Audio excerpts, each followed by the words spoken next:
کوئی خیال نامحرموں کا آ جائے تو اس کو فوراً عدم التفات نہیں کرتے، تھوڑی دیر پکا لیتے ہیں، جما لیتے ہیں، ٹکا لیتے ہیں، باقی وسوسوں پر تو پکڑ نہیں ہے، لیکن عدم التفات کرتے، توجہ کہیں اور کر لیتے ہیں لیکن کہیں اور نہیں کر رہے تھے، یہ تو جمانا ہے، قسم کا ٹکانا ہے۔ کوئی برا خیال آئے تو فوراً عدم التفات کریں، 1-2 منٹ کے بعد پھر عدم التفات کرنا، پھر اس سے دل کی صفائی نصیب نہیں ہوتی،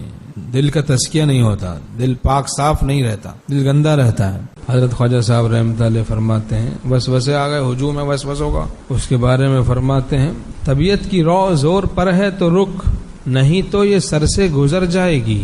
ہٹا لے خیال اس سے کچھ دیر کو، یہ ندی چڑھی ہے اتر جائے گی۔ بس یہ ہر وقت تو نہیں چڑھی رہتی، تو بس جہاں توجہ چلی جائے غیر اللہ کی طرف، کسی بری بات کی طرف، کسی نامحرم عورت کی طرف، کسی برائی کی طرف جس سے دل گندا ہو، کسی کی شکایت دل میں آ رہی ہے، کسی کی برائی دل میں آ رہی ہے، کسی کا بغض دل میں آ رہا ہے، کسی کی حقارت دل میں آ رہی ہے، اس طرح بری چیزیں جو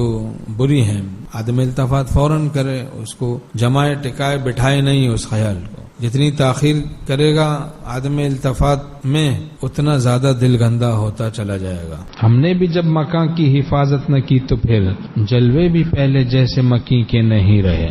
حدیث شریف میں مضمون ہے مسلمانوں کی عورتوں کی حفاظت کرو، تمہاری عورتیں محفوظ رہیں گی۔ دیکھیں تنہائی ہو تو پھر اور تعلق مع اللہ بڑھنا چاہیے۔ اللہ کے دوستوں کا تو یہ حال ہوتا ہے، ایک ہم لوگ ہیں تنہائی ہوتی ہے تو بدماشیاں سوچتی ہیں، تنہائی ہوتی ہے تو بدماشیاں سوچتی ہیں، یہ شیطانی تعلق کی علامت ہے۔ اب وہی ہمارا حال باطن کا مثل چمگادڑ کے ہے، ظلمت ہی ظلمت، گندگی خوری، گندے خیالات، نامحرموں کے ساتھ تعلقات، دلی خدا کے ساتھ تعلق نہیں ہے بھائی، دلی نکالو یاد حسینوں کی دل سے اے مجذوب، خدا کا گھر پیش کے بتا نہیں ہوتا۔